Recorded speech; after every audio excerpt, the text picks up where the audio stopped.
It's the NFL on EA Sports, and the question is, are you ready for some football?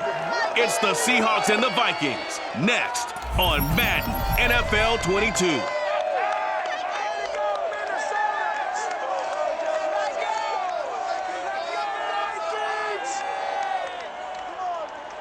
A very warm day outside by Minnesota standards, but then again, it is still summer. Either way, the AC is working just fine at US Bank Stadium in the Twin Cities. It can certainly get loud inside this building, and just a few moments ago when the Vikings were introduced, it was downright shaking in here. They're set for football as the Vikings get ready to do battle with Russell Wilson and the Seattle Seahawks. Brandon Gaudin alongside my broadcast partner Charles Davis. And CD, our quarterbacks taking center stage here for each of their respective offenses. Russell Wilson of the Seahawks, Kirk Cousins of the Vikings. And both of them have terrific ability to improvise. And that means when the first read's not there, how quickly can you go through your progressions? Can you hang in there and take a shot as you release it? Can you buy time outside of the pocket? Can you pull it down and run if need be? I think we'll see all of those traits on display in this one.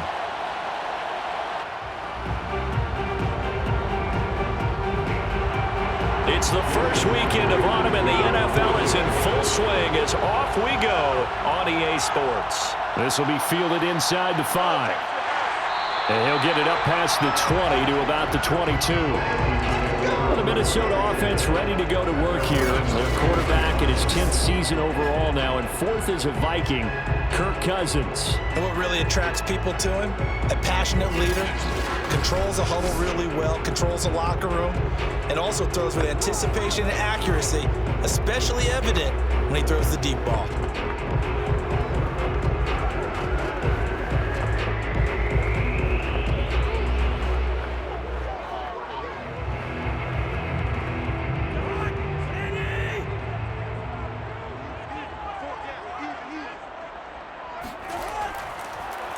Now the first carry for Dalvin Cook.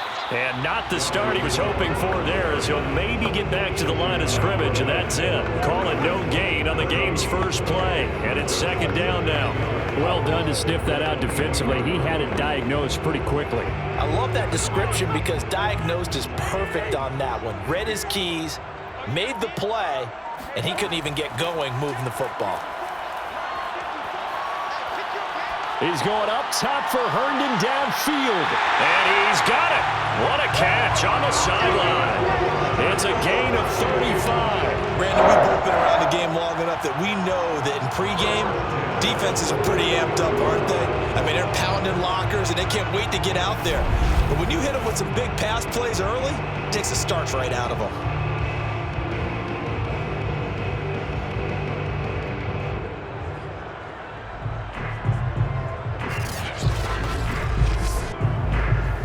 So the big play gets him across midfield now for 1st and 10. Cousins gives way to Cook. 7 yards on the pickup there, and it'll leave him with a 2nd and 3. Sometimes it's hard to take your eyes off this guy at the linebacker position. He can really cover some ground, and he did there to make that play. And sometimes all of your best laid plans of play design, your X's and O's, they can't always account for individual effort defensively. And this was one of those times. Just a terrific play to hustle over there and get the running back to the ground. And the final number here in terms of top speed, I mean, that almost looks like a misprint. He was just absolutely flying. Unbelievable. On 2nd down, it's Cook again. Cook stripped. The ball's out. And the Seahawks have picked it up. And he's free going down the left side. It's a foot race. And they bring this one back. It's a fumble recovery and a Seattle touchdown. Even the great ones, some of the best, they're not immune to the fumble, and here it really hurts them.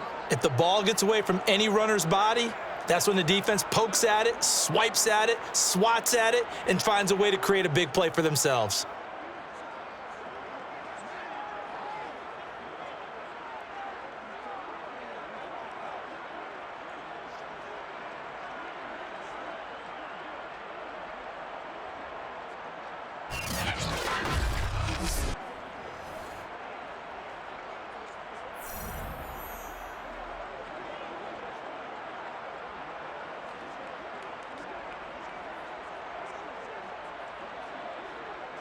Jason Myers now for the extra point.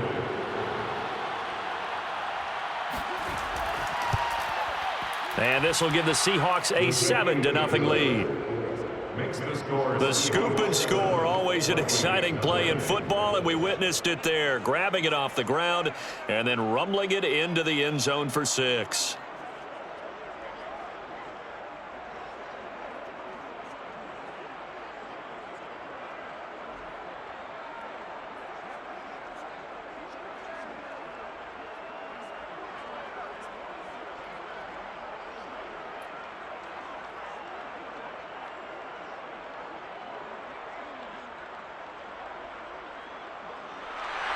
So here's the kickoff now as he'll get it again following that fumble return for a score. This one fielded at the 5. And he won't quite make it to the 25. The Vikings head back out now 0-2 to start 2021. 2 road losses, 2 heartbreakers as well. First they fall at Cincinnati in overtime, and then, boy, a tough loss in Arizona. A game they led much of the way. Kirk Cousins had him in position for a 37-yard field goal attempt at the end, but Greg Joseph unfortunately misses wide right. And now you look ahead. They get 2 home games coming up, but it's Seattle and Cleveland who come to town. So a difficult road ahead in Minneapolis. Here's Cook as they begin on the ground. And he's upended after a gain of 2 out to the 27. Well, any lane that might have been open there was closed pretty quickly, and that was because the defensive front, they won that battle at the point of attack at the line of scrimmage. They used great leverage, held their spot, and stacked him up. The last run good for 2. Here's 2nd and 8. Working out of the gun, Cousins. Throw left side on target to Thielen. That throw good for only a couple. It brings up 3rd down. I think defensively you're okay with that. Here in the first quarter, he's going to get some catches, but they rallied to him quickly. And that's what you count on, and I like what you just said. First quarter, can you do it all game long? They catch it, you tackle them, they go down on the spot. Because when you're able to do that and you don't give up big chunks of yardage after the catch, now you put the offense in a position where every series they have to work hard to pick up first downs, and you tend to stall them out when you do that. Now throwing on 3rd down there, but he cannot connect. Well, they've moved the ball okay here in these first 2 drives, but this one's going to, again, amount to nothing. They've got to start dialing up some plays that allow them to finish drives with points. Now Jordan Berry on to kick this one away.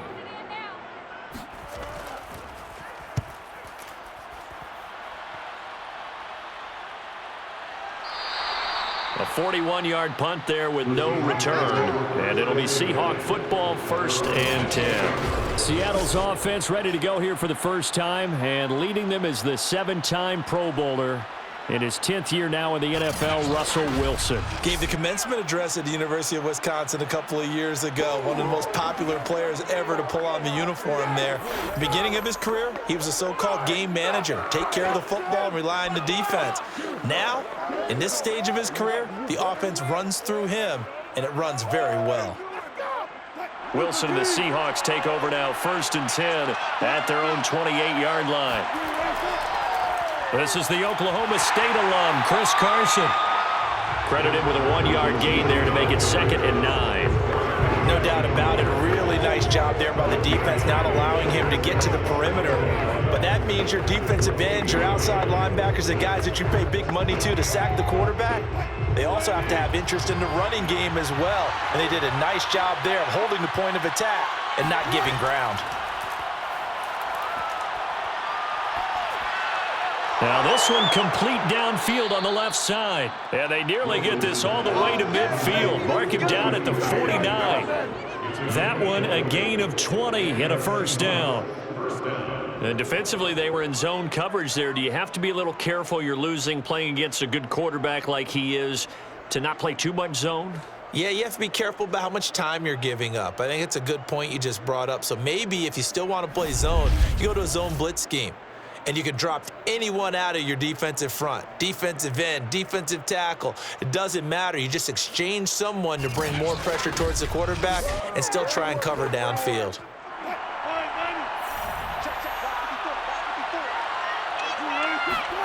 Throwing now, Wilson on first down. And that's complete to Swain.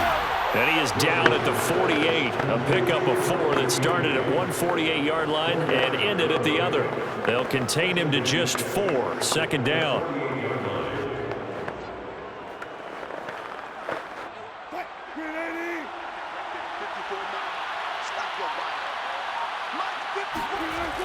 From the shotgun, Wilson. That's caught by his tight end, Gerald Everett. And he is out of bounds, but not before he's inside the 30. The Seahawks moving pretty well through the air. Another first down. And Gerald Everett makes a good catch there for a first down, and he was signed away from the Seattle Seahawks division rivals, the Rams, after 4 years in L.A. backing up Tyler Higbee. He's excited about his opportunity in the Pacific Northwest. Last year, 41 catches, a career high.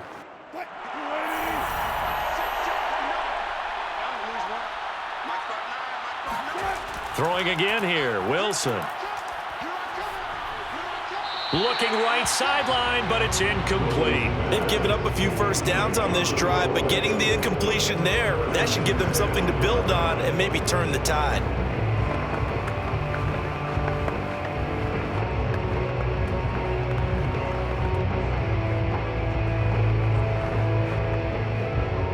Here's 2nd and 10 now from the 29.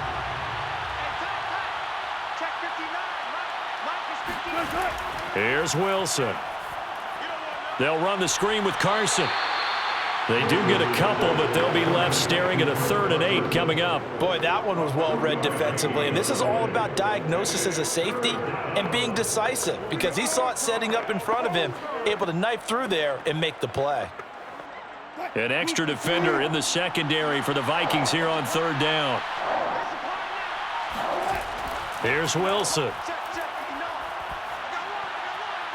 That one to Swain complete. And he is going to have a Seahawks first down as they're able to get the 3rd down conversion. Now after the completion, we're going to get a timeout, an injured player. While the trainers take a look, we'll step aside.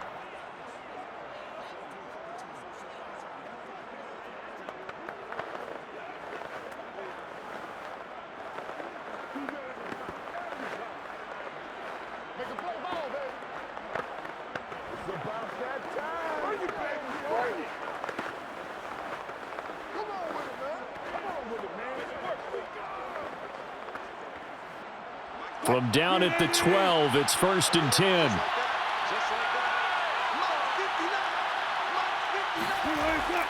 On the delay, here's Carson. And he's going to work this one down to about the 5. It's a 7-yard carry to set them up with a 2nd and 3. A nice run here early on. It doesn't take a great play caller to realize you want to establish a guy of his caliber with runs like this early because they'll pay dividends as the game progresses. 2nd down and 3.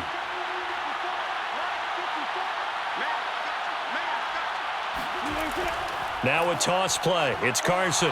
And this time they were ready for him as they'll stop him right at the line of scrimmage. It'll be a loss of a yard, and that's going to lead to a 3rd and 4 coming up. Sometimes you just sit back and marvel at what he can do defensively. Speed, strength, quickness, he's the whole package. And that package just wrapped up the runner for a loss.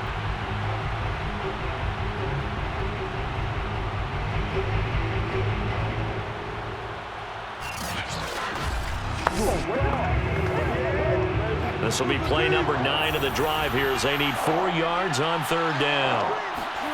Now Wilson.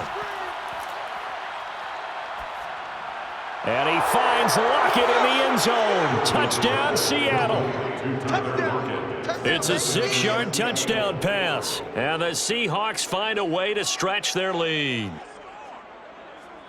Early on, they have all facets of the game working in tandem. Yeah, you get the defensive touchdown early to give you the first score, and then your offense piggybacks on top of that and gets their own. And any coach we've ever talked to, and we've had that conversation with them prior to the game, they always say, you know, if we can score on defense or special teams, that gives us like a 95% chance of winning the game. I don't know if that number's correct, but it certainly does tend to play out that way, doesn't it? It does. Myers connects on the PAT, and that'll make the score 14-0.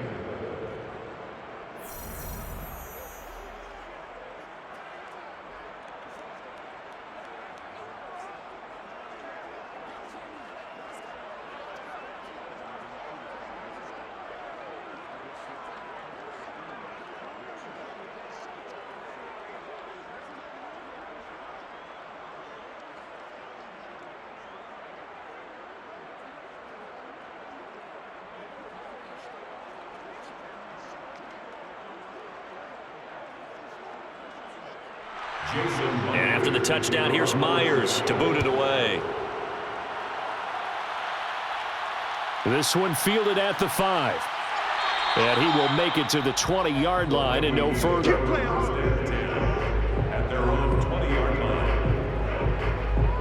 Minnesota's offense takes over possession, and the results for them have not been strong to this point. 2 drives have ended in a turnover and then a punt. So would it be too snarky for me to say that they've shown improvement? Because you had two drives with turnovers. Now they punted it away, so at least they didn't turn it over. So that's good, right? You're going to get some angry users reaching out to you on social media. Well, I don't mean to be. I was actually looking for the positive. Silver lining, you know. Cousins and the Vikings with a 1st and 10 at the 20. On play action, Cousins lets it fly for Thielen. And this is incomplete. Oh, it looked like he had a pretty good line on that one. That would have been a big play, but he could not pull it in. Well, I guess we just discovered that someone is certainly not going to sit back and just take it in this game, huh? No, they were trying to get that touchdown back in one shot. One shot, trying to help out his defense and let the other team know they were coming after him. On 2nd down, Cook. And he's going to get this one across the 30-yard line. 96 yards rushing for him now, and he's carried the ball just 5 times. I have to admit, I'm excited by that play call and the end result, because this is a team that's down big early in the first quarter, and a lot of teams will just panic, abandon the playbook, and just start firing the ball all over the place. It's way too early for that. Stick to what works for you. Down double digits, and we talked about their game plan being both running and passing there. You're right. They're sticking to the game plan, getting the ground game going. A lot of football left to be played. And able to get this one across the 45 before he's brought down. 13-yard gain yet again, just like last play. So, Charles, defensively here, you're going up against a veteran quarterback. He's got a lot of know-how, a ton of savvy, but guy who's not the most mobile of quarterbacks. What's the plan of attack? You spend all week pumping up your defensive front. Your defensive tackles, your defensive ends, your outside linebackers, the guys who go after the quarterback the most, because you know that he's not going to run and beat you consistently throughout the game. You can rush more aggressively off the edge and even up the middle, because even if he evades you, he's not going to go very far. You have a lot more confidence going after him in the pocket. The previous run, good for 9. Here's 2nd and a yard. Handoff comes to Cook. And he's got this down to the 35. It's a gain of 11 as the Vikings pick up the 1st. And that's why Dalvin Cook is the Minnesota Vikings featured back. You put the ball in his hands, good things happen. 2nd in the NFL last year in rushing with 1,557 yards, and that's now back-to-back 1,000-yard seasons with 30 combined total touchdowns. What a player is Dalvin Cook. Following the good run by Cook, here's another 1st and 10. From the shotgun, it's Cousins. And he'll find Thielen on the right side. And brought down, but not before they're inside the 25. They get 10 more there, and I believe that'll be enough for another 1st down. It will.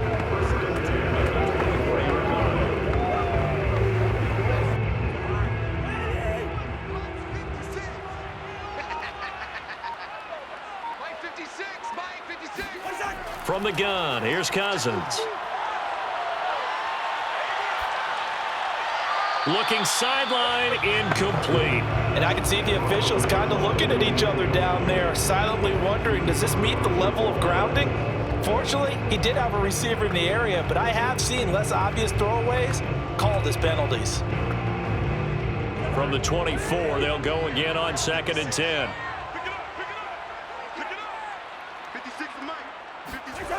To throw, Cousins. And that'll fall incomplete. He was hit just as he let that go. And now it's 3rd down. So back-to-back incompletions. 3rd down here in 10, but you're still in field goal range. And that's the thing to keep in mind. They're in field goal range. So now you don't take any unnecessary risks, but you try and find a way to get back to what you were doing earlier in the drive in order to finish this one off.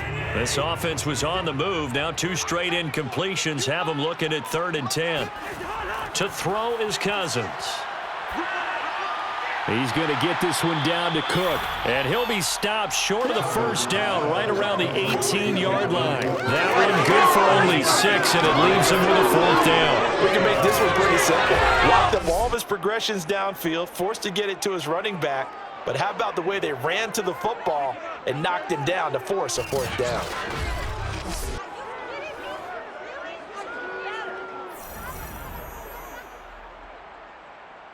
Greg Joseph on for the field goal.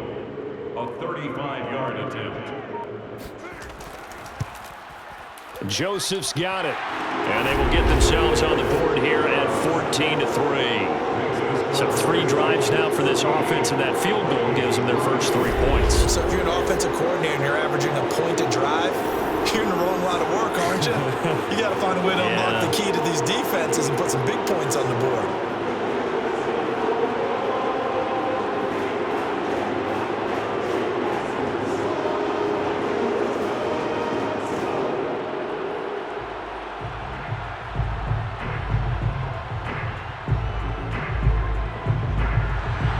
Joseph now to kick this one away. This is DJ Reed returning. And no alley to be found. The coverage was solid, and he's dropped at the 18. The Seattle Seahawks coming onto the field here, and Seattle coming off a tough 33-30 overtime loss to the Titans last week. And Seattle, the only team in the NFC West who did not start the season 2-0. The Seahawks in this last game, though, Charles, they positioned themselves to get the win, but they simply could not stop a comeback from Derrick Henry and the Titans. They led by 15 at halftime, all right? And the Titans came back to tie with 3 touchdowns, 182 yards from Derrick Henry to make it a tie and then win it in overtime. Russell Wilson, Tyler Lockett, they continue their connection. And Wilson, 343 yards and 2 touchdowns. Lockett, 8 catches, 178 yards and a touchdown. You would have thought that they would have locked this thing away. Defensively, in the old days, they would have. But Seattle goes as their offense goes right now. And the offense sputtered late. 3 and out, 3 of their last 4 drives, including overtime. Couldn't close it out, and Tennessee sneaks out with a win. Looking at their next 3, at Minnesota, then San Francisco, and then home to host the Rams. And he went nowhere. He'll lose yardage back to the 29. He'll lose a yard there, and it's 2nd and 11. I like the strategy. Extra tight ends, extra beef. They want to run the football, but that means they probably want to run it inside. If you get strung out on the perimeter, you're in peril. Yeah, we saw the result, negative yardage.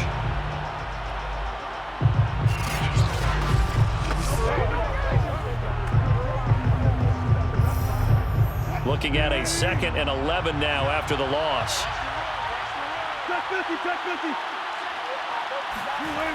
Wilson.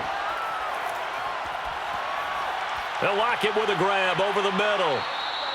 They'll wind up getting 10 back as that sets them up for 3rd down. Boy, the evolution of the game and how these guys on plays like that can get out of the pocket, keep plays alive, it just makes things so much harder for defenses. It really does, and we're talking about an era in the game where the quarterbacks are the most athletically gifted that we've seen in a bunch. I mean, when you talk about collectively, it's unbelievable. So their ability to move is practiced now. It's not necessarily, oh, he just took off and you guys figure it out. When he takes off, everyone knows where to go now. They know how to run routes, change things, make themselves presentable for the quarterback. That's a lot of time that they put in on it. It's not just your static 1, 2, 3, this is where the ball goes anymore.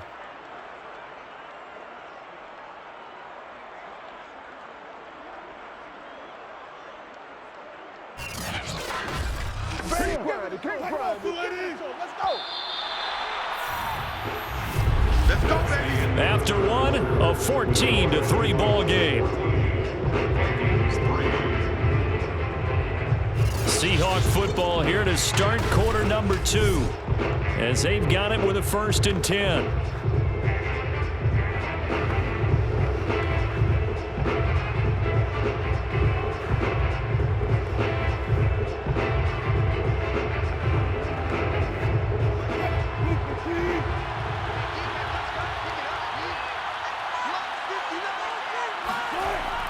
They run it with Carson. pushing forward for 3 up to the 48. Yeah, I don't know if it's exactly a win-win, but if you're on offense, you'll take that kind of a run, all right? It was kind of stacked up, found a little bit of yardage, and frankly, they're pretty close to staying on schedule on offense. The playbook is still open for the coordinator. 3 yards on that last carry. Here's 2nd and 7.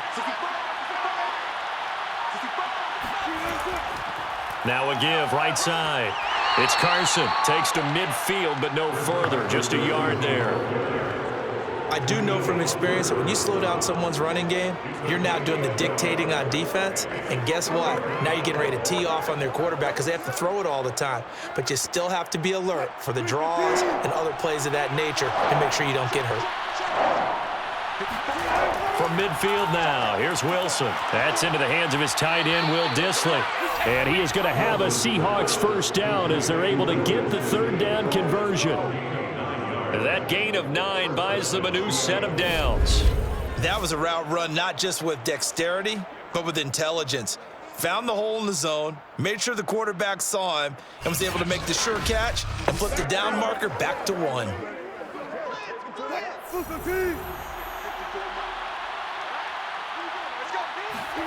They'll throw on first down with Wilson. That's complete to DK Metcalf. And brought down, but not before they're inside the 25. The Seahawks moving pretty well through the air. Another first down. Nice throw. Big man catches the football for a first down, and that big man, that's DK Metcalf, the 9th receiver taken in the 2019 draft class. I think if we redid it, he might very well be the first one off the board. 83 catches for 1,300 yards last year.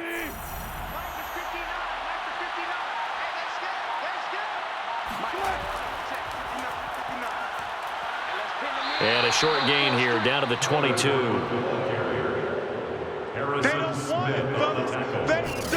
That's a nice job there defensively, being able to diagnose that little touch pass. They saw it coming, converged on him before he could get much out of it.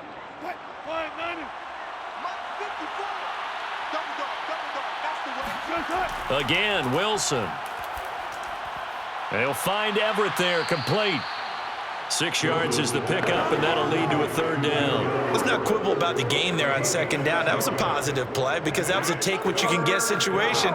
Got out to the tight end. Now it gives them a much better opportunity to convert on 3rd down. So 2 of 2 on 3rd down conversions on this drive, and now they face a 3rd and 3 here. Throwing is Wilson. Here's Carson with a catch out of the backfield. And the Seahawks are going to have 1st and goal as they try to finish off this drive with 6 points. They're able to convert on 3rd down, and that sets up a 1st and goal. Another catch for him there on this drive, Brandon, and it looks like they're going to utilize him out of the backfield any way they can. And that time they pick up a 1st down. So now on defense, do you assign a man to him and try and cover him before he gets going? So another 3rd down conversion, and now they've got a 1st and goal. Wilson will throw again. And that incompletion breaks a string of 5 straight connections. And it's 2nd down. You've always been very good about checking my math. Am I correct? That's the first time that it's been incomplete when they've thrown it to him? Yes, he had caught every other ball coming his way. So they feel like they've got something really good going there, and they're going to continue to go there until the defense makes an adjustment and takes it away. Well, they finally made an adjustment there. We'll see if they can build on that stop. On 2nd down now, it's Carson. And not even back to the line of scrimmage this time as they're on him quickly once more. They'll wind up losing 3. And now it's 3rd down. And that's what I'd like to see out of this defense. A little fire, a little toughness. It hasn't been the best first half for them, but they did do a nice job there forcing a loss on that play.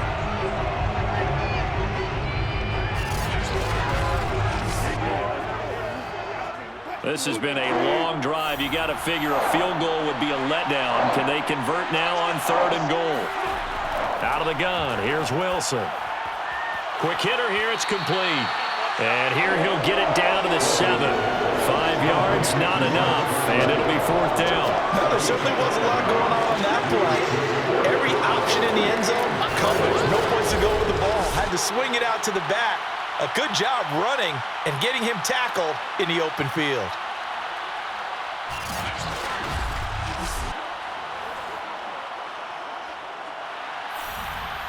Jason Myers is on for the field goal. A 24-yard attempt. Myers' kick is good. And they will stretch the lead now to 17-3. So a nice kick there as they are able to add on to their lead. And that's exactly what you're looking to do. Maneuver yourself into range. That way, if your drive stalls out, you're able to get something out of it. And they do so right there.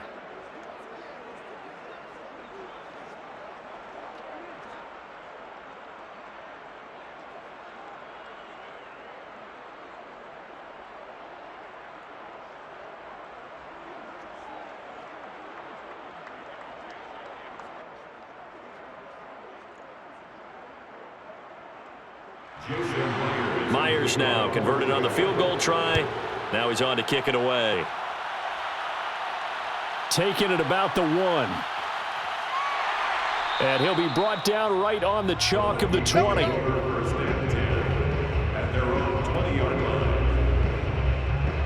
And now out comes Minnesota. It's been very much a slow start for them. 3 drives and just the 3 points, CD. Yeah, if you're into the points per drive ratio, that answer is 1. And that's not going to get it done in a ball game. They've got to find a way to finish these drives in end zones, not having balls go through goalposts.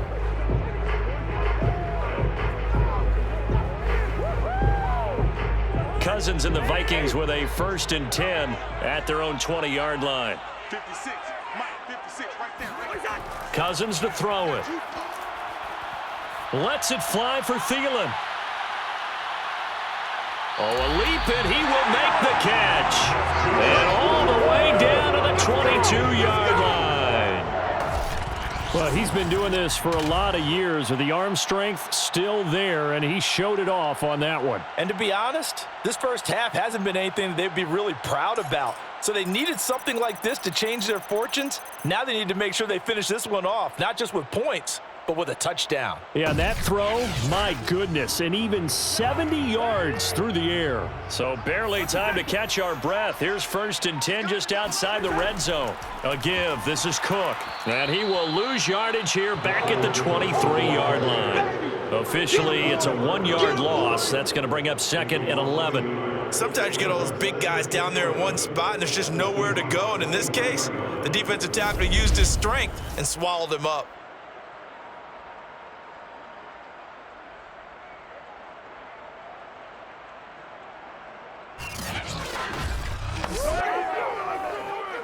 So after the loss of a yard, they'll look to push forward here on 2nd down and 11. Now Cook. 121 yards on the ground for him so far. But you've got to give kudos to your offensive line and the guy carrying the ball because they were in a 2nd and long situation. It seemed pretty dire, but they brought it back to 3rd and manageable with that run. In need of a conversion on 3rd down. They had the big play to start the drive. Not much sense. Working out of the gun. Cousins. Open man as Thielen is complete. Touchdown! Cousins able to connect with Adam Thielen. And the Vikings are able to make this a close game again. And on that one, able to catch it. Also able to have the wherewithal to take it in for the score. And how about the phases of a successful catch and a completion of a play? Look the ball in, secure the catch, and then, of course, the run after the catch that ends up in the end zone.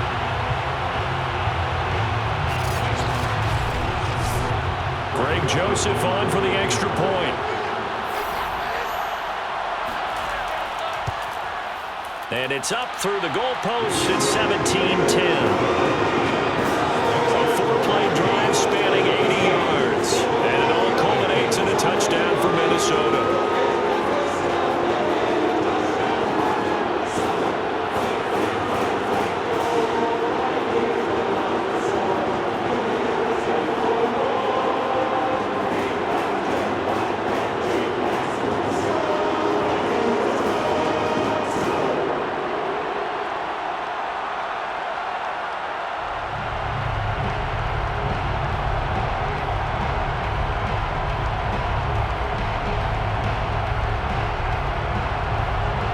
Joseph tees it up to kick off following the touchdown.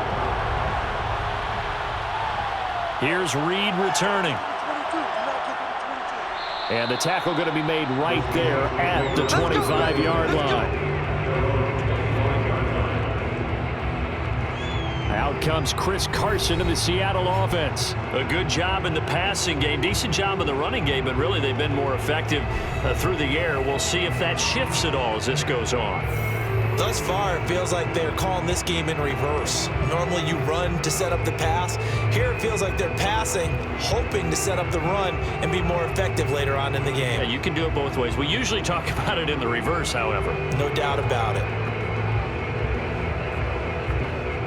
Wilson and the Seahawks take over now, 1st and 10 at their 25-yard line. Now it's Wilson. It's caught, Lockett, and up to the 35 before they're able to knock him down. It'll be a gain of 10 to start the drive out by a few inches. That'll be a 1st down. And that guy just keeps getting better, and I'm talking about Tyler Lockett, who just made that nice catch there for a 1st down. Now in his 7th season with Seattle, last year may have been his finest yet. And even 100 catches, many of them of the spectacular variety. Paired with DK Metcalf, a heck of a dynamic duo for the Seahawks. And out of bounds on the other side of midfield at the 45. That one good for 20 on the catch and run. So many times in my career I've heard coaches talk about completions are one thing, but as long as we're there at the catch and we get guys on the ground, we can live with that. But if you're going to give up 10, 12, 15 yards after the catch, then your defense is going to be in a lot of trouble.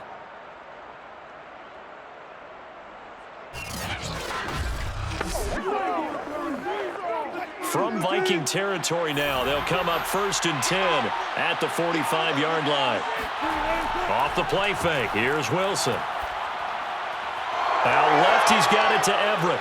And they're able to work this to the 25 before it's all said and done. Back-to-back receptions for him, and it's another 1st down. Good job there of getting his tight end involved because he lines up on the right side of the formation, just works his way across the field. I really like how they were in sync on that one. He spotted the open gap in the zone, and his quarterback found him, and they get a 1st down.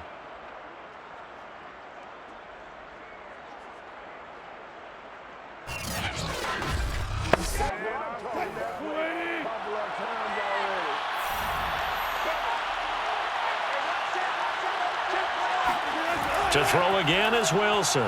That's complete to Disley, the tight end. And they'll work it inside the 15-yard line before it's all said and done. A good gain again. That's now 31 yards combined on those last 2 plays. And this has been a nice answer to the touchdown drive against them a few minutes ago because they've come out and reestablished the tempo. A nice throw there, and they're putting together a very strong drive as a response. From the red zone now, here's Wilson on 1st down, eluding the pressure right.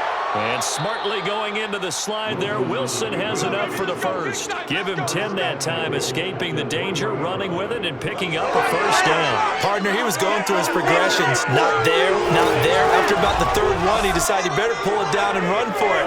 And he slides down and avoids the hit for good measure.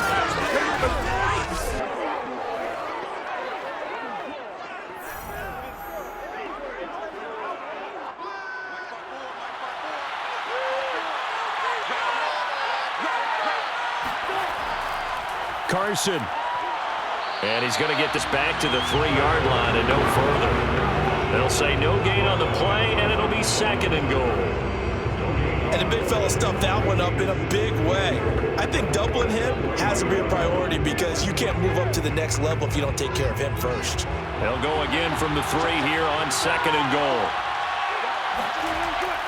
Carson again. And he will take this one in for the Seattle touchdown. Chris Carson, a 3-yard touchdown run. And the Seahawks are able to stretch that lead out a bit further. So it was the passing game that got him down here, but closer to the goal line, it's the running game that gets him home. Certainly appears that they lulled the defense into thinking that the passing game was going to be it the entire drive. Nice change up there going to the running game to get them over the goal line. The extra point now coming from Myers. And the lead is up to 14. So that drive 7 plays in length. And it was all capped off by the Chris Carson touchdown run.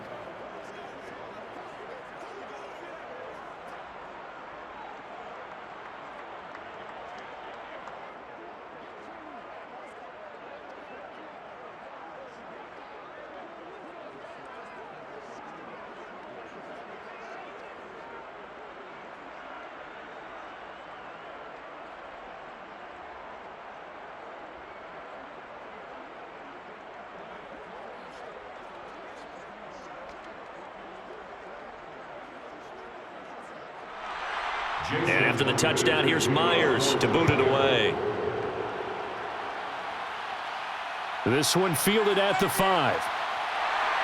And makes it across the 20 as his guys will set up shop at the 23-yard line. At their own 23-yard line. Now the Minnesota offense set to take over again. I guess they have to feel a little gratified to at least get on the board last time, but still work to do. No doubt about it. I wonder now if they're going to try to increase the urgency a little bit, maybe pump up the pace, maybe go 2-minute. Who knows? Let's see what they decide to do.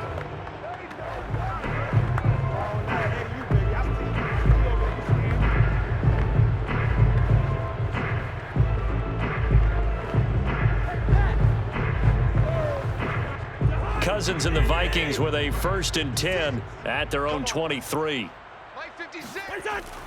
He'll start by handing it off to Dalvin Cook. Oh, he's got a little daylight. And he'll be taken down, but not before they work it across midfield. And even 150 yards rushing for him as he has been tough to stop here in this first half. Outside handoff to the right side.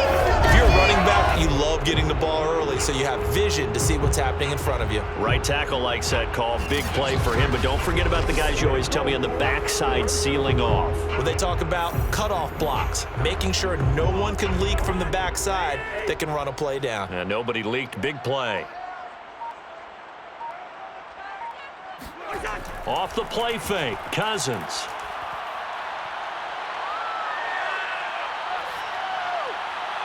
Looking left sideline, incomplete. To this point, I've been impressed with the work defensively. They have not allowed a lot of receivers to run free. And there's another example, another incompletion.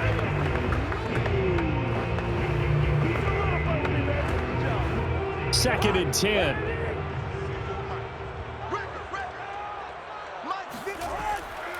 Now Cook running right. And they'll get this just to the 47, 1-yard gain. When we talk about defenders, specifically linebackers, keeping their eyes in the right spot, he had that eye down the entire time. And you know that's not easily done because they throw a lot of misdirection at you. They try and fool you and get your eyes in the wrong place. But you're right about that one. He correctly figured that one out and made a really nice play.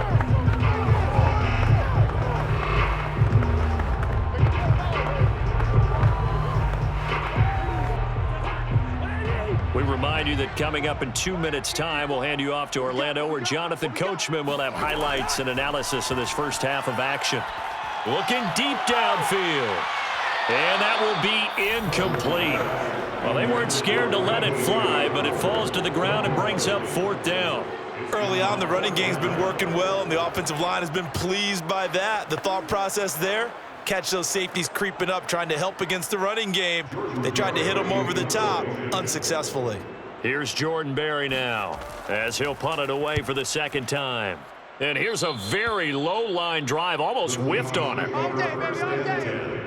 At their own 36-yard line. Here's Russell Wilson and the Seahawk offense now getting set to go again. He's played a pretty clean first half, a touchdown, no interceptions. Frankly, that's what they expect out of him. They want to see the ball thrown and thrown well, and he's able to do that and put it in the end zone. They'd love to see more of that before this game finishes, but right now, he's got his team in a good spot. A good spot, maybe looking for touchdown pass number 2 here in the 2nd quarter.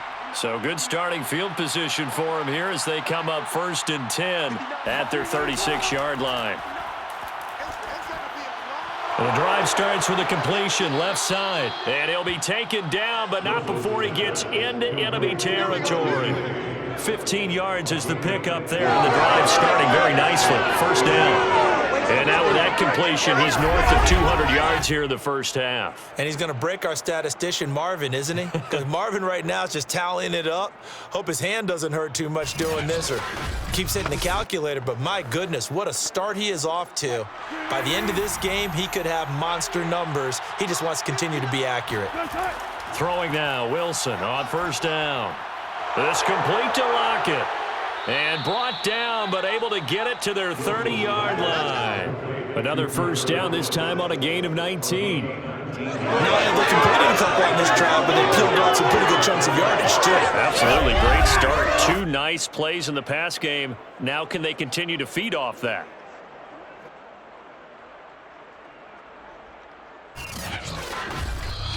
Now the Seahawks going to use the first of their timeouts as they'll stop it with just over a minute to go before halftime.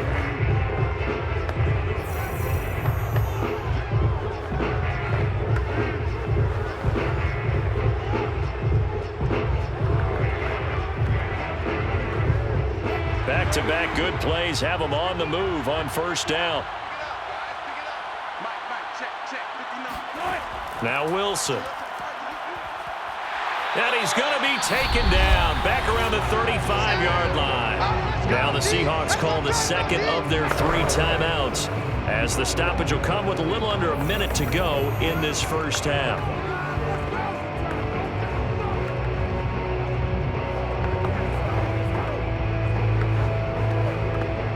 So second and long, and got to be careful not to fall out of field goal range. Another try after the first down sack. Wilson. And that'll be incomplete. Good coverage on the outside, and I think that's where he wanted to check that down to. But once he saw the danger over there, he just threw that one over everyone's head. Smart play.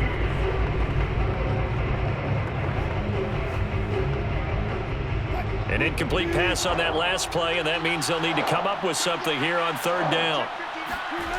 Now it's Wilson.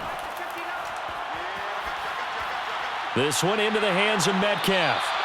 And this will not get close to the first down marker as he's brought down at the 26.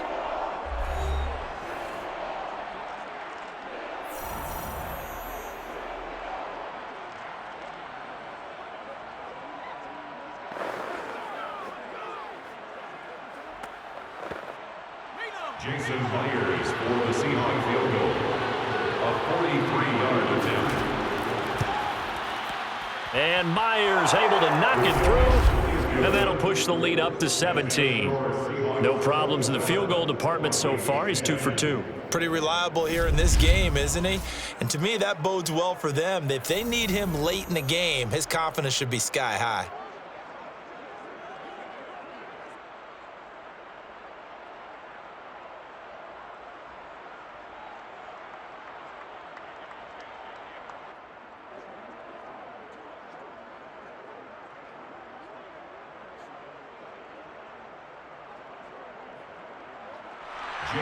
Myers now converted on the field goal try. Now he's on to kick it away. Taken in at the 3. And his guys will get the football right at the 20-yard line. Let's go. Let's go. Here comes Kirk Cousins now to lead his offense back out there. And how does he rally the troops, so to speak? He's played well, but they're down big on the scoreboard. How does he get his guys going? To make sure they understand it's not a me game, it's a team game. Everyone has to come together. Everyone has to up the level of play a little bit, including himself, and find a way to make some plays in order to give them a little bit of a spark and rally the team. We'll see if they can indeed rally down big on the scoreboard right now. Cousins on first down. And he'll get this up to the 34-yard line. Now the Vikings will use the second of their timeouts as the clock will stop with 33 seconds to go in the first half.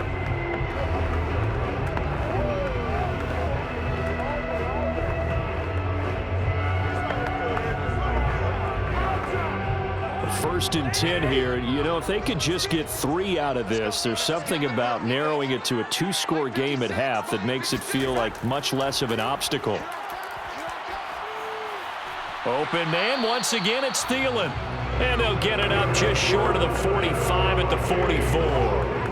It's a gain of 11 as the Vikings pick up the first. The Vikings going to use their third and final timeout as the clock will stop with 21 seconds to go here in the first half.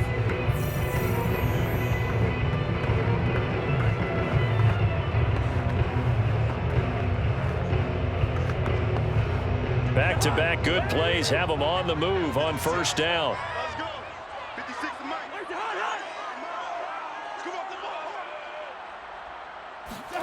To throw is Cousins. And the throw left sideline here is caught, but they'll roll it incomplete.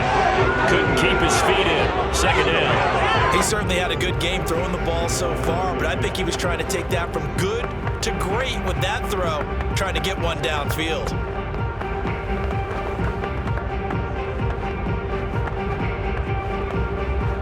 Here's 2nd and 10.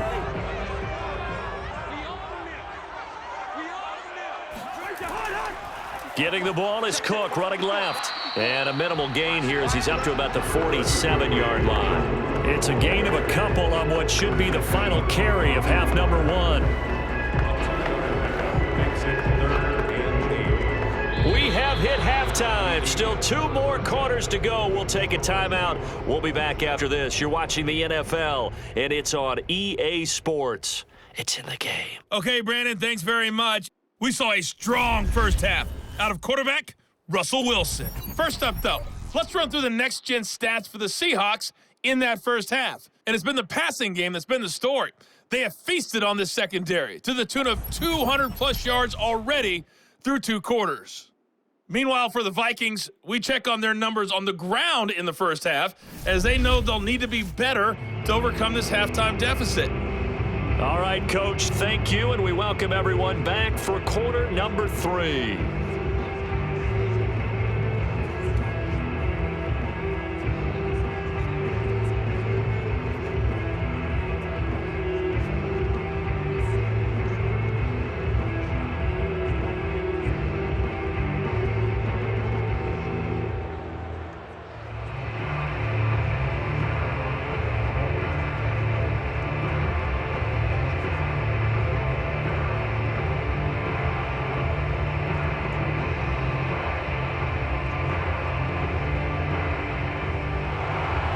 Seahawks with the advantage, and they get the football first as the second half is underway. Here's Reed.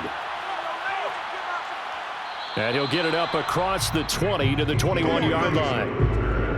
The Seahawks take over first and 10 at their own. The Seahawk offense set to go to begin this third quarter. And Charles, they've got the lead. Put your coaching hat on here now. What's the game plan for the second half? I think getting the running game going a little bit more, because I thought in the first half they didn't get it moving the way that they would like. They had success throwing it, but I think these first couple of drives, they'll want to get those running backs going and give them more opportunities, and I will guarantee you that those guys were lobbying for them in the locker room at halftime. On first down, Wilson. Buying time to his left. And smartly going into the slide there, Wilson has it up for the first. The coverage may be too good that time as he breaks away for 19 with his legs and a first down. Man, defensively, that hurts. They got him out of his rhythm. They had him hemmed in, but somehow he was able to tuck it away and get away for a gain. Shut him down.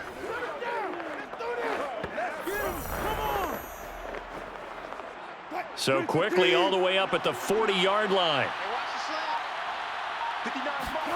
From the shotgun, Wilson. And the throw left sideline here is caught, but they'll rule it incomplete. Couldn't keep his feet in. Second down. Well, Charles, looking back to week 2 of the NFL, boys, quarterback injuries all over the place. Tua for Miami goes down. Indianapolis' Carson Wentz. Tyrod Taylor in Houston. Andy Dalton for the Bears all leave their games with injuries.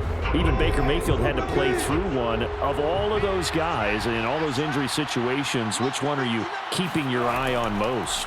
Well, can I use 2? In fact, I'm going to use 2. Thanks for the permission. I appreciate that. Indianapolis, Carson Wentz going down, Jacob Eason having to take over. From what I hear, a significant rolled ankle.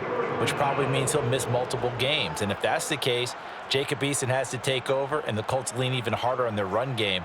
Man, how about Miami with Tua? Tua going down, Jacoby Brissett coming in. It's a rib injury. Can he go the very next week against the Raiders? If not, Brissett has experience in doing that, and Miami will need the win on the road. As far as Chicago and Andy Dalton, I think they were ready to make the move to Justin Fields pretty soon anyway. Baker Mayfield's a tough guy, and I really hate it for Tyrod Taylor. Although Davis Mills was drafted to be their future quarterback, Tyrod Taylor's had to play through different things like this before. Never has he had great luck.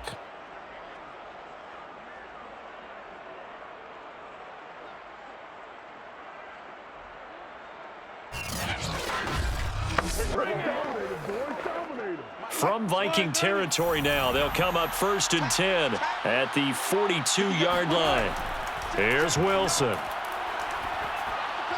And there's the rookie from Western Michigan, Dwayne Eskridge. And he's going to get this inside the 30. He was held without a catch in the first half, but he's got one here, and he also picks up a first down. Whatever the discussions were at halftime to try to slow down this offense, it has not worked to this point. Yeah, I have a vision right now of everything that was discussed at the half just being torn in shreds or being erased off of the Microsoft Surface tablets because none of it is working. They are really locked in on offense. Throwing on first down, but this one winds up to be incomplete. As tight ends go, he might not provide the super flashy plays very often, but he's pretty reliable. Usually an excellent target and normally catches what's thrown to him, but he didn't on that play.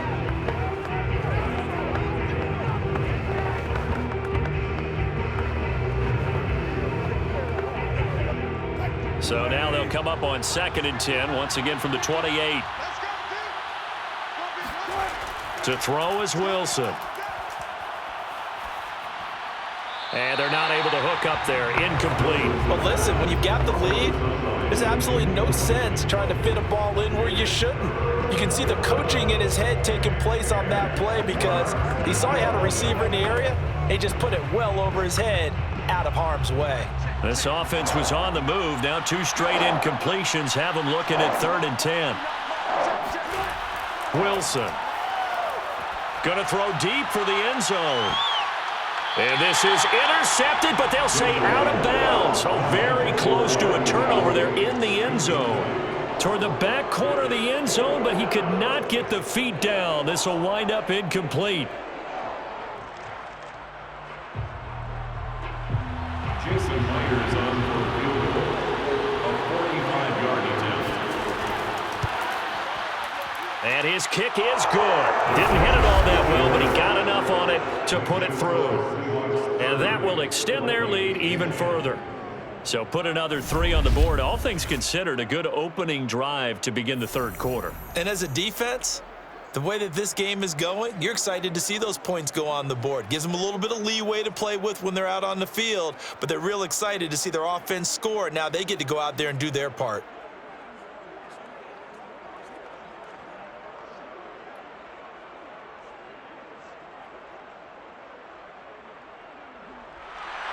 Myers now converted on the field goal try. Now he's on to kick it away. Taking it about the 1. And a nice job there on special teams to limit him to inside the 15 as he's dropped at the 14. In this position, trying to get back into the game, teams are looking for a spark from their special teams. That's not what they got, though. They got a setback, and they have a long field to cover if they want to try and put points on the board.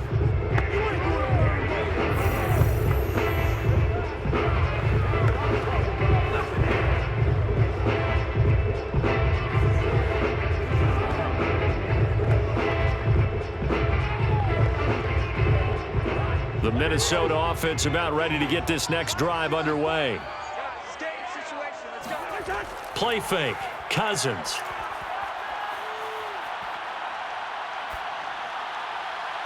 Looking left sideline, but it's incomplete. Well, Charles, switching gears here, through 2 weeks of the NFL season, only 7 unbeaten teams remain, only 2 in the AFC. If you look at the full list in the AFC, it's Denver and Las Vegas. Over on the other side, Carolina, Tampa Bay, Arizona, the LA Rams, and San Francisco in the NFC. Of that crew, anybody really jump out at you? Absolutely, it's Las Vegas. And Denver, obviously, undefeated as well. Very impressive. But they beat the Giants in Jacksonville.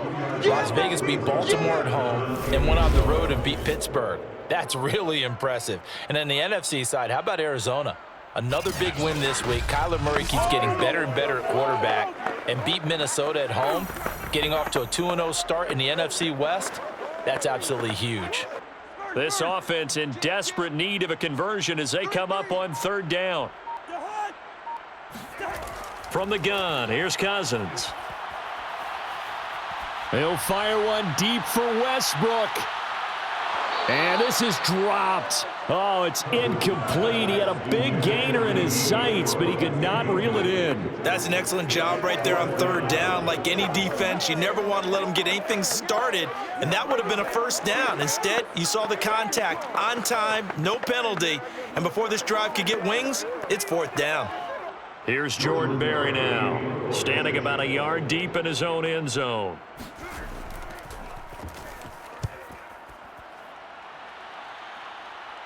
And a fair catch signaled for and taken successfully.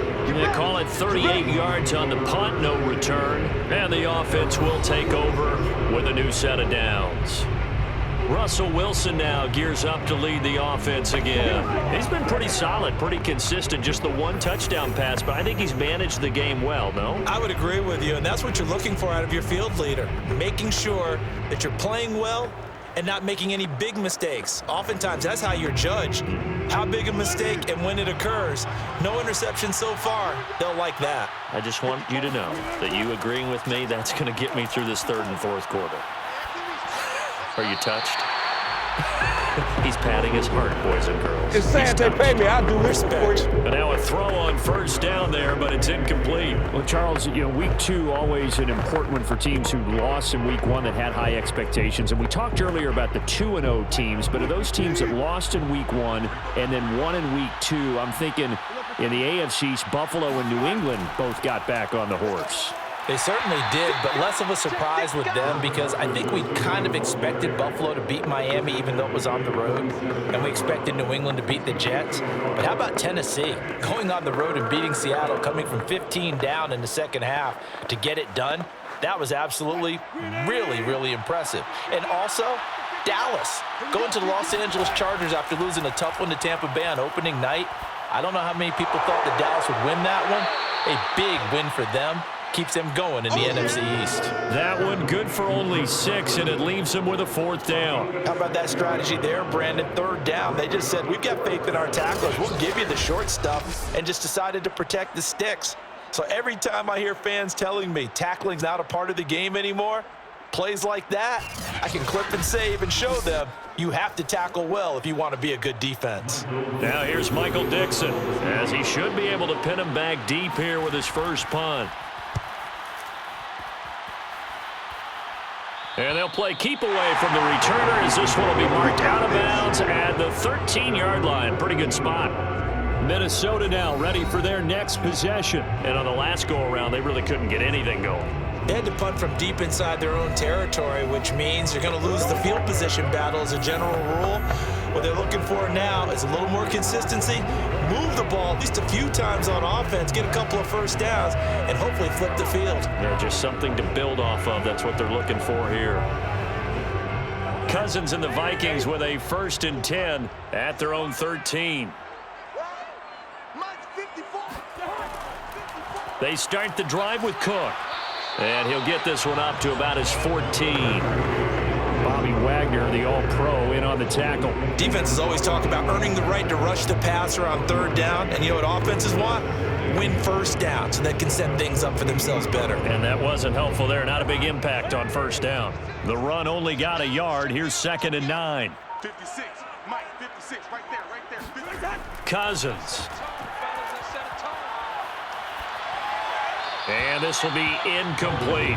We're going to give out a little applause on that play. It has to go to the defense. More good work by them. They've taken away the passing lanes all game long, and you can see the frustration that it's causing because he just about threw that one into the first row. This offense in desperate need of a conversion as they come up on third down. 56. Now Cousins. Toward the sideline. Did he keep the feet in? Yes, he got them both down, says the side judge, and that's good enough for a first down. It's a 10-yard pickup, and that's enough to move the chains.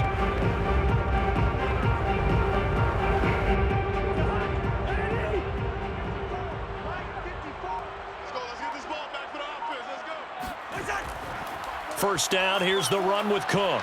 Shrugs the tackle. Nice. And he'll get it up near the 35, right at the 34 here. 162 yards for him on the ground now as he has been terrific here this afternoon. On any explosive run, you can almost feel the ground shaking, and that's from the offensive linemen creating space for their runners. I had an old coach tell me before, they always told his runners, run around the offensive line in pregame. Get used to the ground shaking so you don't trip and fall when it happens in a game. He's got Herndon, his tight end. And he'll go out of bounds, it looks like, right at the 40. Second catch for him today, and it'll wind up a first down. Many different ways to create space, but on that play, he did it with that big, wide body of his. Didn't get a whole lot of yardage on the play, but it did what it was supposed to. Pick up a first down. Hey, we got four. Another tote for the workhorse this afternoon. It's Cook. And he'll push this forward only to about the 42-yard line. Making the stop that time, Bobby Wagner.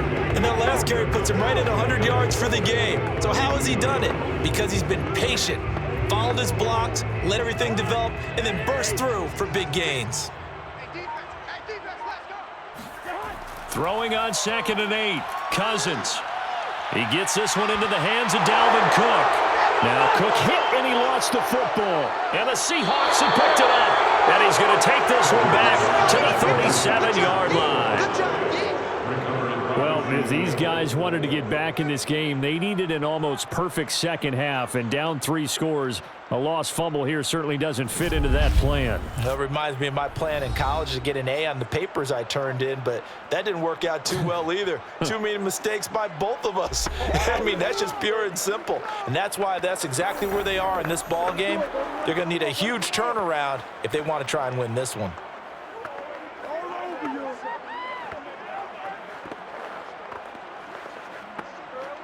So 1st and 10, and if they score on this drive, might have to start digging in our second half blowout material. On the option, a handoff to Carson. And they're able to get this one past the 30 to the 25-yard line. It's a gain of 12, first down Seahawks. When he runs, he seems to do a nice job of knowing when to be patient and find the hole, and then when the hole is there, he goes quickly. You're exactly right. He knows how to just take off, but you know what else? Brings a little thump with him, doesn't he? He does. He packs the boom at the end of the run and finishes it going forward. That's what you want to see out of your backs.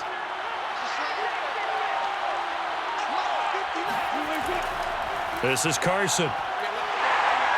And give him about 3 as he gets it down to the 22-yard line. Just not a whole lot of room to operate there on that carry. No, not at all. They did a really nice job staying in their proper places and not allowing any lanes to open up.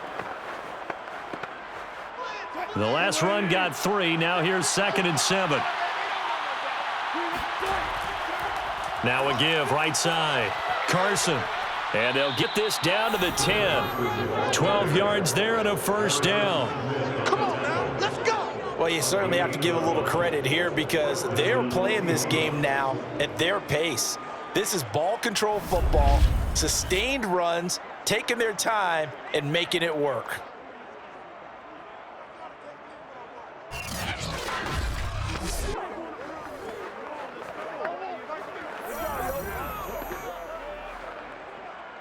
So not quite a 1st and goal. It's 1st and 10 from the 10.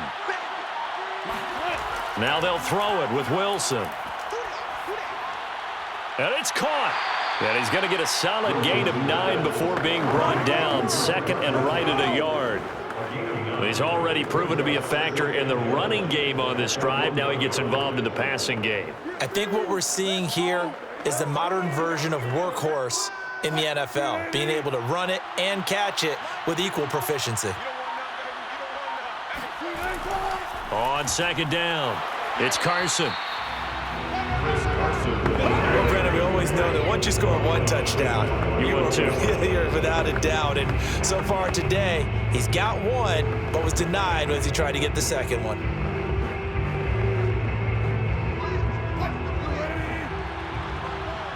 Let's go, D. 54 is mine. 54 is mine. They'll try to run with Carson, and he will score. Touchdown, Seattle. Chris Carson, his second touchdown of the afternoon, and the Seahawks add on to their lead. And he certainly played a pivotal role with those 2 TDs and why they're up on the scoreboard right now. Well, someone's all about winning, aren't they? Because he's not worried about the number. Sure, it's great to have 2 touchdowns, but the bottom line is what he's doing is contributing to their lead. He wants to continue to do so. Now Myers for the extra point.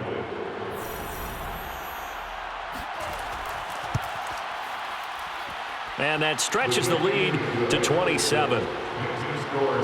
So the drive there took 6 plays, and it was all capped off by the Chris Carson touchdown run.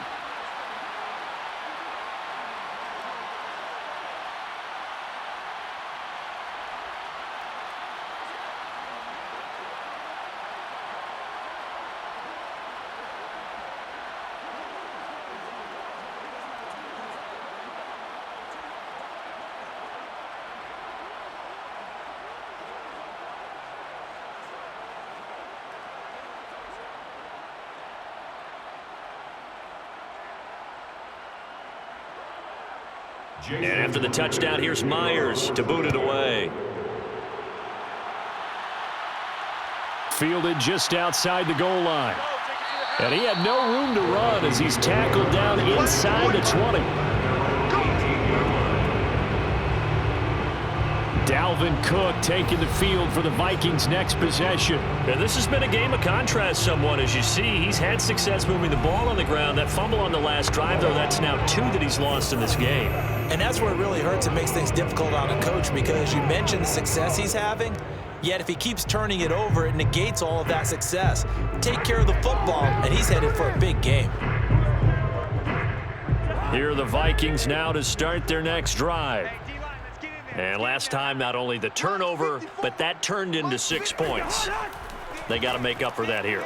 We always hear about empty possessions, but some are worse than others. So you can have an empty possession, punt the ball away, get yourself set to play defense, but when you turn it over, it changes momentum, and when they take it downfield and punch it in on you, that's a bad possession all the way around. Yeah, but you're hungry to get back out there, aren't you? You better be, because otherwise, it's going to be a long day for you.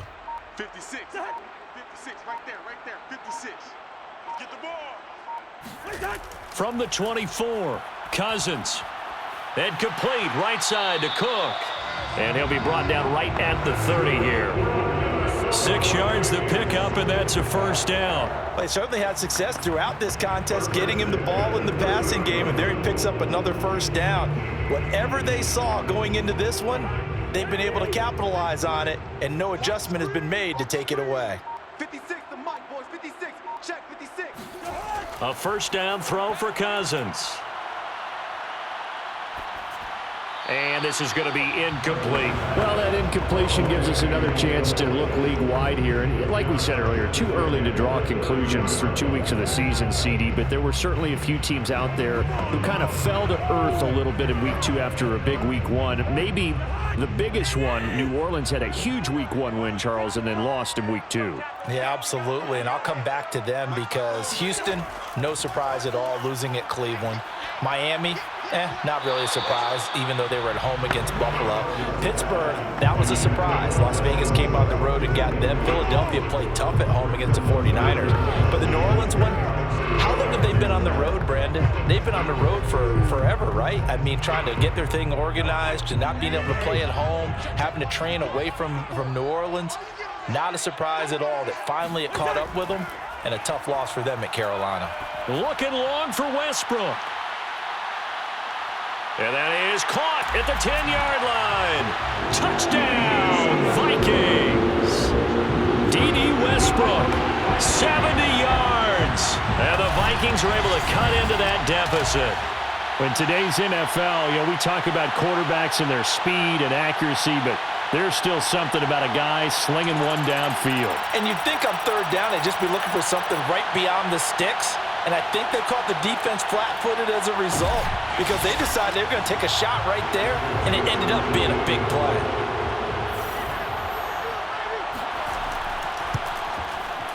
Extra point splits the uprights, and the lead down to 20. So that drive spanned 5 plays, and it's polished off by a Viking score.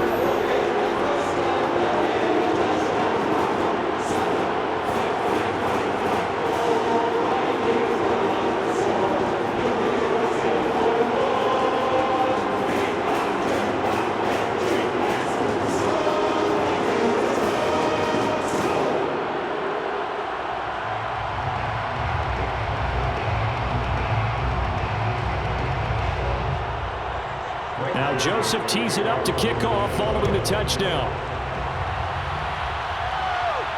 Here's Reed returning. And he brings us out past the 20 to the 24. Here we go. Here we go. Here we go. The Seahawks take over first and 10. Here's Russell Wilson and the Seahawk offense now getting set to go again. How do you break down his game so far? Just the one touchdown pass, but sometimes the touchdown pass stat category, that doesn't tell the whole story. It really doesn't, not until you balance it with the error side. And in this case, he hasn't thrown any interceptions. So a lot of people would call this almost a pedestrian game, kind of a bus driver game, but that's just really wrong.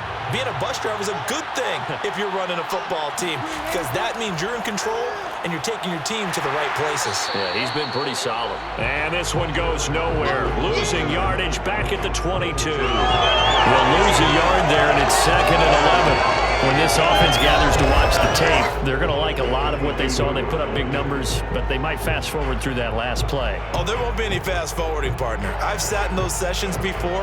You end up spending more time on the bad plays than you do on the good ones. It's just the nature of coaches. But I know sitting in that room, when you've had a big game, the night that they've had, you don't want to hear that. You just want to focus on the good stuff.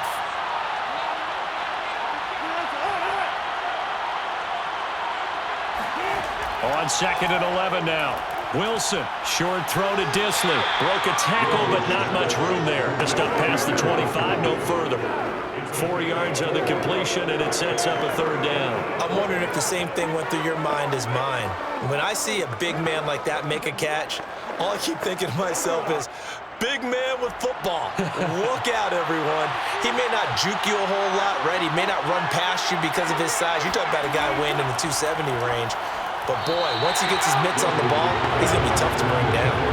Now a 3rd down throw, but it misses the target, incomplete. Good job by this defense, and now playing what they call complementary football. Offense scores a touchdown for them, so they come right out, force what should be a 3 and out, and keep the momentum squarely on their side. Now here's Michael Dixon as he'll kick it away for the 2nd time.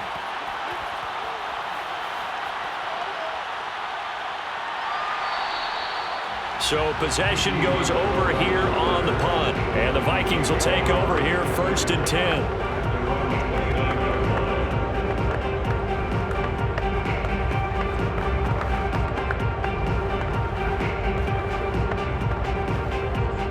The Minnesota offense about ready to get this next drive underway. And that last drive, a long drive, but not just that. They had a great air attack going. Did they stick with that?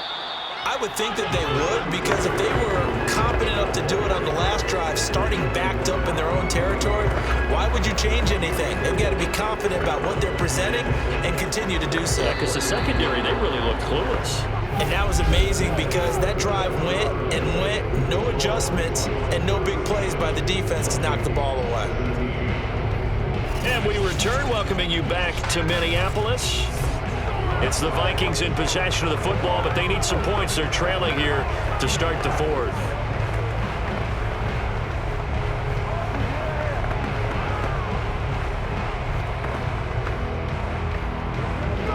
The run got 4. Now they deal with a 2nd and 6. Now Cousins. Oh, going for Jefferson downfield. And that's going to wind up incomplete. However, we do have a flag down. Let's check in with our referee.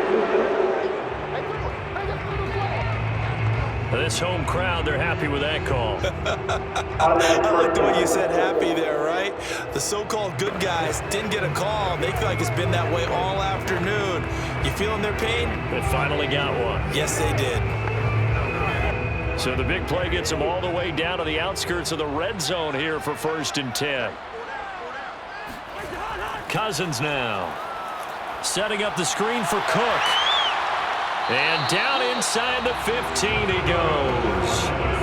10 yards, and it's good for a Viking first down. Well, I can put my defensive cap on right now, and I know they're saying don't give up any big plays now. They've controlled this game throughout, and all they want to do is see it through to the end. I think they let their guard down a little bit with that last completion. Sometimes when you're trying not to give up bigger plays, you don't react as fast as you should on other throws. Throwing there, but this pass is going to wind up incomplete. At this point, down big, you'd have to imagine this defense are just going to sit back, blanket the field as best they can. Yeah, this is actually the easy part of the game for them because, just as you noted, they can sit back, keep everything in front of them. But they've blanketed the field the entire game using a variety of coverages. 56, Mike, 56, right there. Throwing again on 2nd and 10. Cousins to the end zone, but knocked away and incomplete. Trying to get it there to D.D. Westbrook, and it's 3rd down. As a defensive back, you have some weapons at your disposal that we don't often talk about, and you can read the receiver's eyes, you can read his hands, and you know that the arrival of the ball is imminent, and that allows you to make a play on it and oftentimes knock it away. On 3rd down, Cousins. And now another one thrown incomplete. They went with the dime look that time on defense, just flooded the field with defensive backs, blanketed everyone, took away all the passing angles, thus the incompletion.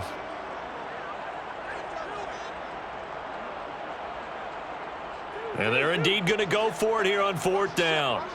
So trailing here in the last quarter, let's see how this plays out. Desperation time. Cousins on 4th down. He'll find Thielen working the middle. And he's not able to get away. He is stopped well short of a first down.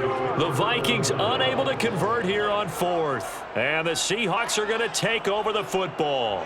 Well, they were looking for a clutch play there on 4th, unable to come up with it. How about that defense, though, huh? How about that D? Yeah, momentum swing. And, you know, I remember playing how much 4th downs were emphasized. You know, because, as you said, it's a momentum play. It's also a big test for you. You know, if people are going to go for it on 4th down, they believe you're not up to the challenge. You want to show them differently.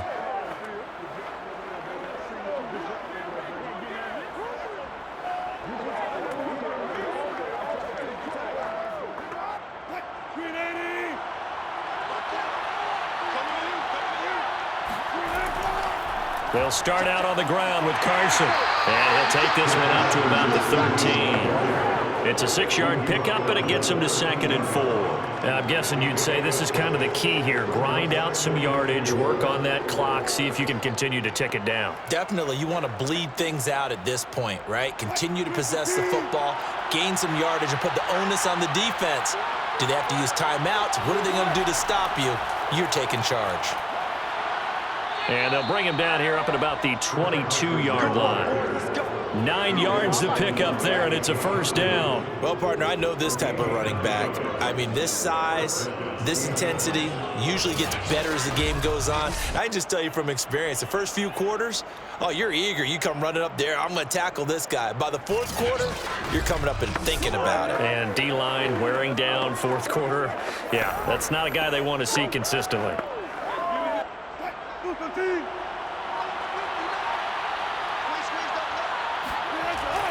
On first down, Carson. And he'll work his way across the 30 to the 32. 9 yards is the pickup there, and they'll have a 2nd and 1. Brandon, I've got to think this offensive line has got some smiles on its faces. And I know it sounds crazy, but they practiced for this back in training camp. They knew they'd be in situations where it'd be extra defenders in the box coming after them, trying to keep them from locking down a game. Right now, They want to show the world they're up to the challenge. Now a pass hauled in downfield. And he takes this one down almost all the way to the 30. That one good for 37 yards. So that was a very nice play, Charles, from a very speedy cornerback. And you can just see that whole play developing. That's where, as a defender, you just lock in on your target and say, I'm not even thinking about breaking stride. I'm running straight for the belt buckle, because where it goes, that's where you find his body, and he was able to get in there and make a great play. And the final clocking on the next-gen stats there, how about this? 22.1 miles per hour. Wow. They'll run on first down. It's Carson. And he's going to get a solid gain of 9 before being brought down. Second and right at a yard. Oh, that's one to warm the hearts of all those old-school football players, isn't it? Tough, hard, gritty run, got behind his pads, bowled over a few people. Look at that one, right up the gut. Saw it through 3 quarters. No reason to lighten up now. Here's second and a yard. Here we go. Here we go. Here we go. They stay on the ground. Again, it's Carson. And they'll bring him down at the 18-yard line. 4 yards the pickup, first down. How about this offensive line? They're really starting to establish themselves, take over this game. And before the series began, I know exactly what was said in the defensive huddle. Guys, we got to get no less than a 3 and out. Let's get off the field. Instead, they can't find any traction towards doing that. Right now, they're just getting muscled all over the field and getting pushed down it. Now left side on the swing pass. And they'll bring him down at the 13-yard line. It's a gain of 5, and it'll make it second down. And we see another pitch and catch there to the running back. This position just continues to evolve. They become just as critical to the passing attack as a lot of receivers, tight ends, because their ability to make people miss in the open field can really generate big plays for an offense.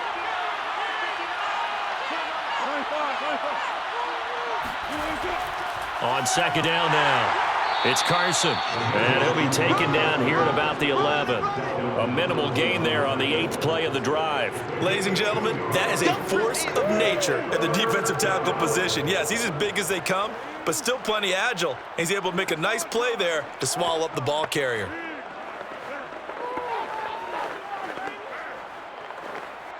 The Seahawks on third down. They've converted 6 times and could use a 7th here. Here it's 3rd and 3. Here's Wilson to throw. Throw right side is into the hands of his tight end Everett.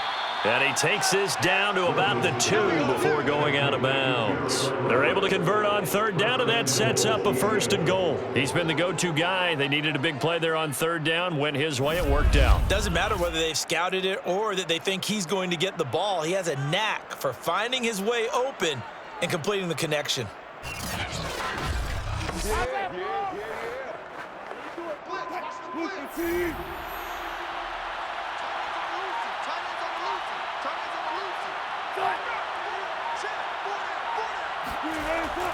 They'll try and run for it on 1st and goal. And he'll go backwards, losing yardage to the 5. Now that sends him 2 yards in the wrong direction and leads to second down. Well, if this defense has any hopes of getting back into this game, they've got to start right here and keep these guys out of the end zone. That's a good step 1 on that play. Back at the 5-yard line now, 2nd and goal. They run again with Carson. And he is in for the Seattle touchdown. Chris Carson, a 5-yard touchdown run. And the Seahawks go coast to coast and finish the drive off with 6 points. He keeps carrying the ball into the end zone, and in this one, he's sort of carrying the team on his back. He's the reason that they lead right now, no question about it. And you talk about on his back, he's not minding the extra weight at all, is he? Carrying that just as lightly as he does the football. Yeah, what a great performance so far. Those 3 touchdowns, it's got him in the lead. Extra point up and through by Myers. And that stretches the lead all the way up to 27. Vikings 17.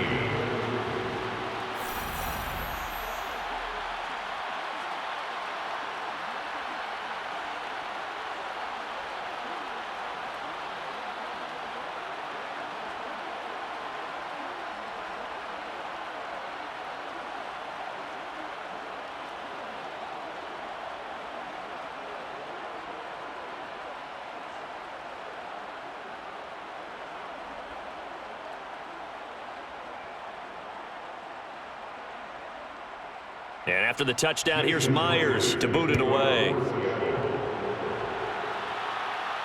Taken in at the 3. And they will wrangle him down a couple yards shy of the 30.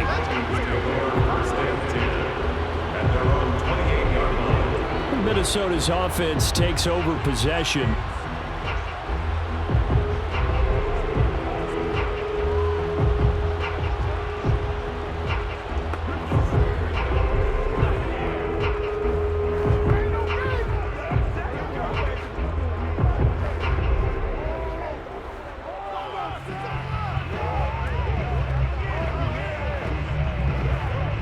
Cousins and the Vikings with a 1st and 10 at their own 28-yard line. Hey, watch Sam. Check, Mike. Cousins. Toward the right sideline, but it's incomplete. No sense risking anything there on 1st down, even though he's still in the pocket. He had a receiver out to his side, so just put that in a spot where the only people who can make a play on it are the trainers and the coaches. Well done. So now they'll come up on 2nd and 10, once again from the 28. 56. Throwing, Cousins.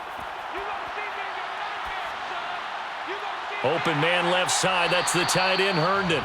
And he's going to be brought down by the face mask. Here come the flags. This is going to get him a 1st down. So they'll take the yardage and tack on 15 more for the face mask. Talk about a play that absolutely costs you in the end. Just trying to do your job, right? Trying to get him on the ground. Next thing you know, they'll march off another 15 against your squad.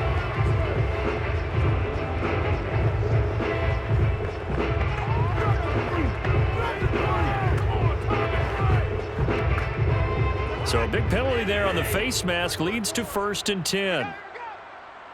54. Cousins now from the 50. And this is going to be caught, but they'll say out of bounds. So it's incomplete. So much for the best laid plans and best designed plays. That was good coverage along the sidelines. No place for that one to get in there. It sails incomplete. So after the incompletion on 1st, now 2nd and 10. Hey, come on out here. Come get some. Come get some. Come on here. Come. To throw, Cousins. And the pressure too much that time as Cousins goes down. L.J. Collier. Credit him with a sack as he buries him for a loss of 10. That right now, that's a defeated team out there. I think you can see it totally in their body language. Hands on hips, heads low. It's just been a struggle from the start. Yeah, this team has been thoroughly beaten right from the word go.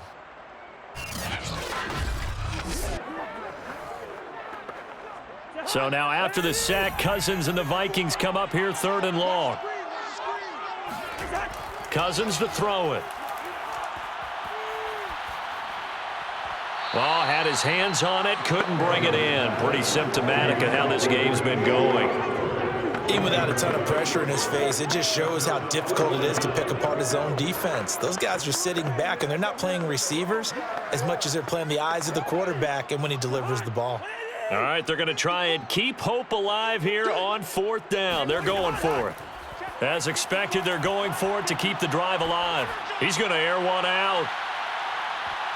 That's going to be knocked away and incomplete. The Vikings unable to convert here on 4th. And the Seahawks, they'll get the football back in outstanding field position.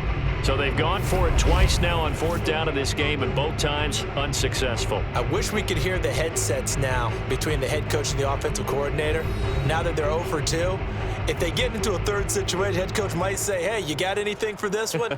Might get radio silence back.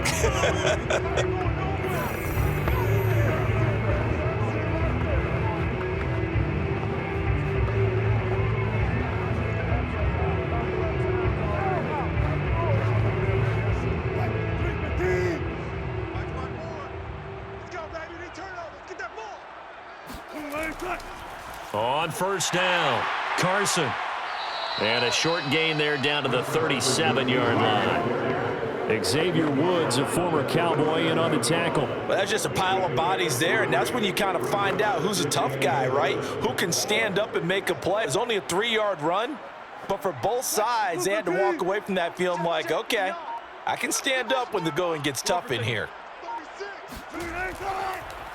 On second down, here's the option. Looking to find a lane, but he can't. Reined in at the line of scrimmage. Call it no gain on the keeper, and it's going to bring up a third down. Well, for that being an option play, there really weren't too many options available for him, were there? No, there weren't, and at least he was able to get back to the line of scrimmage, so he didn't lose anything, but you're exactly right. Nowhere to go. On third down, it's Carson. And he's not going to get the first down. He had to get to the 30, but he's a yard or two short. It's a gain of 5, and now the question, will the offense stay out there on 4th and 1? This late in the game, Charles, I think you maybe seriously have to think about going for it. Especially where they are in terms of field position, because this is almost like no man's land. Might hurt your punter because there might not be enough space, maybe too far for your field goal kicker. I'm like the old rule. Possession is 9/10 of the law. Possession is 9/10 of winning the game. Go for it. Get the first down. Close it out. 4th down. Here's Wilson. And it's incomplete. They cannot convert, and they turn it over. Pete Carroll rolled the dice, but it didn't work out. And the Vikings defense is going to get the football back. So we were looking at each other up here in the booth when they went for that saying, oh, wow, talk about trying to add insult to injury. Some teams are just like that. You know, some philosophies, some coaches are like, look, when I got a chance to put some more points on the board, I don't care what the situation, I'm going to do it. And they're also the same coaches as a general rule that if someone does it to them, you won't hear people protest out of them. That's just who they are. Cousins and the Vikings with a 1st and 10 at the 31-yard line. Throwing is Cousins. They'll fire one deep for Westbrook. And this is incomplete. Oh, he looked like he had a pretty good line on that one. That would have been a big play, but he could not pull it in. This defense was definitely alert to the possibility of the deep ball, and they were more than ready for it. They've got the lead, 4th quarter. Maybe can expect more passes like that downfield. To throw again on 2nd down. Cousins. That's complete to Justin Jefferson. 9 yards, not quite enough, and they'll be left now with 3rd and 1. If he's their best threat on offense, use your #1 cover guy on defense. It doesn't matter about size. They have had him locked up. That just his first catch of the game. Big reason why they're down. The Vikings on 3rd down. They've converted a third of their opportunities, 3 for 9. They need just a yard here. It's 3rd and 1. Swinging this out wide here for Cook. Well, it wasn't a big strike, but that completion put them in really great range. What do we have now, 4th and inches? Yeah, it's not more than a half a foot. You know what I would do here? You would always go for it. I'm one of those guys. Boy, not deterred from those first 2 failed attempts. They're going to go a 3rd time here on 4th down. They'll run for it. Cook. And he's got the first down as he's up to the 45-yard line. They've been burned twice already on 4th down, but the 3rd time's the charm as they keep the drive moving. He's been tough for this defense to handle, over 100 yards. You kind of knew that they were going to him on that play, didn't you? They certainly did. That's one of those situations where you simply say, my best runner over my best blockers, let's go ahead and pick it up. And I don't care if they know it on the other side. Here we come, and they got it done. A good rally to the football keeps him to only a yard, and it's 2nd down. You got the big lead defensively. Willing to give him that underneath stuff, right? And this is why you work on your tackling. Tackle them after the catch, inbounds, keep the clock running. Just go ahead and bleed the game out that way. To throw again on 2nd down. Cousins. Looking right sideline, but it's incomplete. And we are inside of 2 minutes left in this lopsided affair.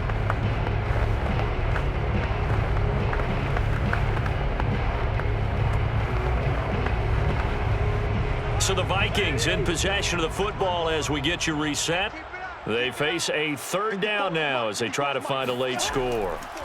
From the gun, here's Cousins. Now a desperation throw deep downfield. And this is going to be intercepted. Picked up by Sidney Jones. And he brings it back to right around the 26-yard line. This spot in the fourth quarter with that deficit, had to throw the football. Unfortunately, there's the risk of big turnover. And you know you're going to be throwing against nickel, dime, all sorts of exotic defenses, but you have to do it anyway. Ordinarily, you might want to run the football a little bit, try and get them out of it. But as you noted, this time of the game, this point on the clock, had to throw it.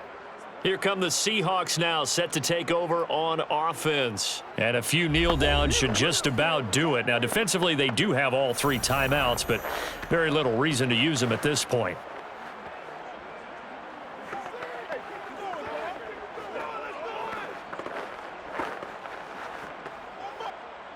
Mikey's 59. Mike the 59. I know he ain't got it. Mike, check. They'll start by running the option to the right. And he gets this one just shy of the 40, down at the 39. Solid way to start the drive, 13 yards, picking up the first. Well, that's the fear any defense has when the quarterback gets involved in the running game. You don't usually account for him, and he's hurting them today. Yeah, he's been very involved in the running game. Defensively, when you got the coverage good downfield, how do you account for him, though? Occasionally, you start to spy him. Take someone that's the same agility, who can dance with him, run with him, and try and keep him in the pocket. Yeah, that'll be especially critical here as we come down the stretch in the fourth.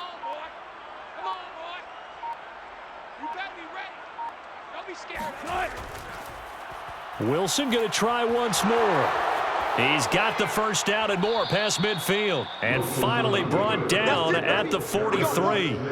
Another nice gain. That's now 30 yards between those last 2 plays. Well, he is certainly dangerous when he spots a lane, and he keeps it himself there. Worked out well. And how about the moving parts on a play like this? You know you have to practice it over and over because it's almost like a ballet that has to be choreographed. But how about once he made the decision to go, he committed to it and went. Let's face it, most teams are going to defend the running back much more than the quarterback on that type of a play. 4 down. Check. They'll run on first down. Carson got some real estate inside the 30 and all the way down to the 17-yard line. A big chunk on the ground there, 27 yards. A gain of 27 on the play. First down, Seahawks.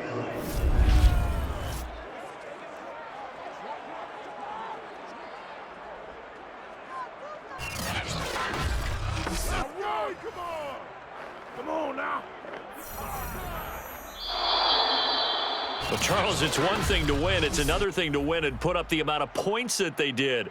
Boy, were they clicking on offense. They can't help but feel great about themselves, can they? I mean, what a game to put up that number of points, continually feeling like they're moving the ball and things are working and clicking.